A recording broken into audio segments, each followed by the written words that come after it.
बिस्मिल्लाहिर्रहमानिर्रहीम। आज हम बीएससी पार्ट फर्स्ट स्ट्रेटेजिक्स की क्लास में चैप्टर नंबर 8 का 8.5 क्वेश्चन सॉल्व करेंगे। क्वेश्चन की स्टेटमेंट समझ लिया आप। If the probability of getting catch copy someone else exam is 0.2। Probability आपके पास दी हुई है, इसमें P 0.2। Find the probability of not getting catch in 3 attempts.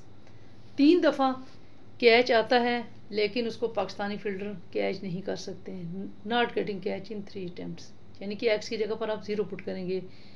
Catch 3 दफ़ा आता है, प्रोबेबिलिटी 0.2 दी हुई है, N 3 दिया हुआ है, Q आप निकाल लेंगे। तो एक्स की जगह पर 0 इसलिए पुट करेंगे क्योंकि not getting catch in 3 attempts, तीनों दफ़ा में कैच नहीं हुआ। कैच का पकड़ना सक्सेस, कैच का छूट जाना फेलियर। इसी तरह से पास और फेल में पास हो जाना सक्सेस और फेल हो जाना फेलियर। हेड और टेल में हेड सक्सेस और टेल फेलियर। यहाँ पे कैच का छोड़ना। अब इसमें अब हम क्या करेंगे कि सबसे पहले P लिखेंगे सॉल्यूशन में। P है हमारे पास 0.2, N है हमारे पास 3, ठीक है, और Q हम निकालेंगे 1 माइनस P से। 1 माइनस 0.2 तो 0.8। अब हम फार्मूला लगाएंगे। x is equal to x n combination x, p की पावर x, q की power n minus x। Not attempt in 3, not getting catch in 3 attempt, x की जगह पर 0 पुट करेंगे। n combination x, 3 combination 0, p की value है 0.2 की power 0, q की वैल्यू है 0.8, 3 माइनस 0। अब हम इसकी कैलकुलेशन करेंगे।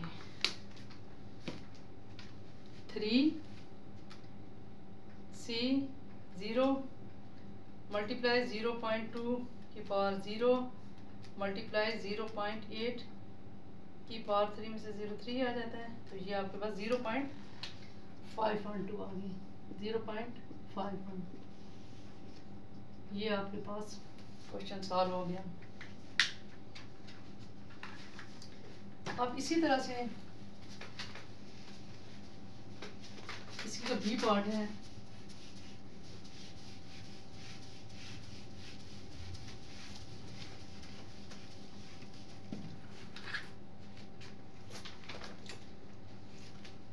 if 60% of the voters in a large district prefer candidate A, इसमें इसके बी पार्ट में क्या दिया हुआ है? If 60% of the voter in a large district prefer candidate A, 60% voter जो है ना कैंडिडेट ए को जो है ना प्रेफर कर रहे हैं, यानी कि उसको वोट दे रहे हैं। What is the probability that in a sample of 12 voters exactly 7 will prefer A. इसके बी पार्ट में आपके पास ये जो 60% है ना, ये देखिए 60% आपके पास लेस देन 1 आ जाएगा। जो लेस देन 1 होगा ना प्रोबेबिलिटी वाले में, उसको आप पी रख लेंगे। ये 60% तो आपके पास 60/100। अब 60/100 आपके पास आ गया 0.6। अब देखें आपके पास ये दो चीज़ें हैं। एक तो है कि what is the probability that in a sample of 12 voters, जो कुल तादाद है ना वो 12 है, यानी कि 12 वोटर हैं। वोटर एग्जैक्टली 7 विल प्रेफर ए। 7 जो है ना उसमें आपके पास मसलन इसमें से जो 12 में से ना 7 किसको प्रेफर करते हैं? ए को, यानी कि पार्टी ए को वोट देना चाहते हैं। यानी कि आप ये वाली जो है ना x इज इक्वल टू, ये पहले फार्मूला लिखने के बाद p की पावर x, q की पावर n माइनस x, तो आप इसमें x की जगह पर 7 पुट कर लेंगे। लेकिन अभी तो हमने पैरामीटर पहले p हमारे पास 0.6 आ गया, n हमारे पास 12 है, और q हम निकालेंगे 1 माइनस 0.6, तो ये 0.4 आ गया। एक दफ़ा दोबारा स्टेटमेंट देख लें। If 60% of the voter in a large district prefer candidate A, देखिए ये जो 60% है इसको आपने पी रख लिया, उसकी ये वजह है कि प्रोबेबिलिटी हमेशा लेस देन 1 होती है, तो 60% को ख़त्म करने के लिए आपने 100 से डिवाइड कर दिया, तो ये आपके पास 0.6 आ जाएगा, या 0.6 इस तरह से लिखें, 60, ठीक है ये आ जाएगा। तो अब इसके बाद आपके पास दो है, आप ये ना कंफ्यूज हो जाएं, एक तो आपके पास 12 है, या अगर मैं what is the probability that in a sample of a 12 voter, जो तादाद होती है ना उसको n से लिखा जाता है, स्मॉल n से, एग्जैक्टली 7 यानी कि जो ये यहाँ पर पुट किया जाता है सक्सेस के सेंस में, जो सक्सेस यहाँ पर, अब हम इसमें पुट कर लेंगे, n है आपके पास 12 कॉम्बिनेशन x 7 p 0.6 की पावर x आपके पास 7, q है 0.4 n माइनस एक्स 12 माइनस 7। चलिए आपकी मर्जी है, गठी कैलकुलेशन कर नहीं जा रहा था।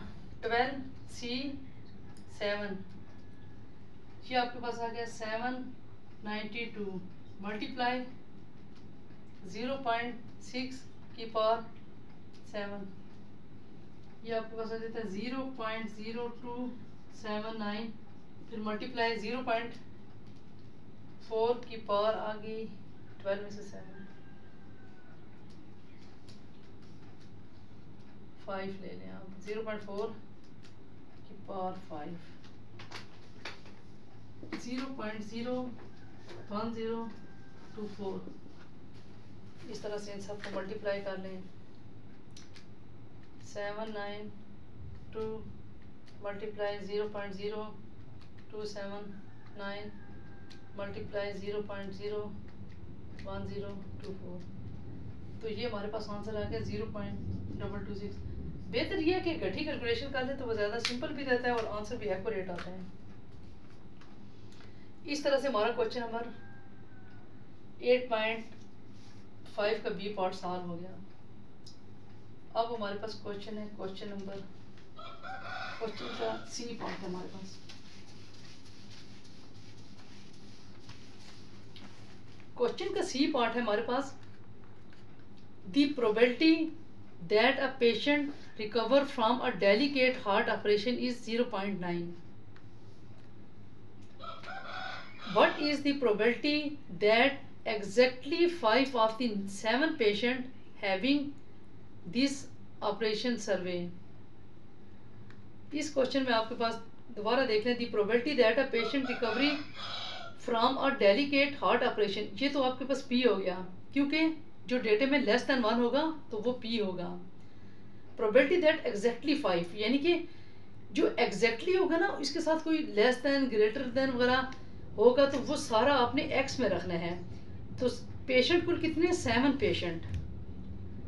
देखिए आपके पास बायनॉमियल के दोनों पैरामीटर हैं, एक पी भी दिया हुआ है और एक एन भी दिया हुआ है, तो आप उसकी मदद से कैलकुलेट कर सकते हैं बायनॉमियल डिस्ट्रीब्यूशन। अब सी पार्ट है, इसमें आपके पास पी कितना दिया हुआ है 0.9 और एन आपके पास है 7। पहले तो आप क्यू निकालें, 1 माइनस पी, 1 माइनस 0.9 0.1, फिर आप फाइंड आउट करेंगे एग्जैक्टली 5,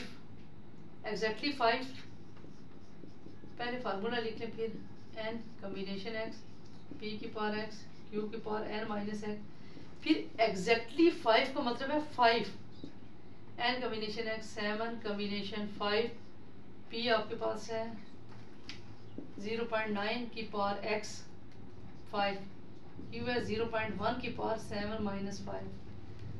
अब डायरेक्ट कैलकुलेशन करें, इसका आंसर बिल्कुल ठीक आता है, 7 कम्बिनेशन 5 मल्टीप्लाई 0.9 की पावर 5 मल्टीप्लाई 0.1 की पावर 2, ये आ जाएगा 0.1240। इस तरह से हमारा क्वेश्चन 8.5 सॉल्व हो गया। अगर मेरी वीडियो पसंद आए तो प्लीज़ सब्सक्राइब कर लीजिएगा। Thank you.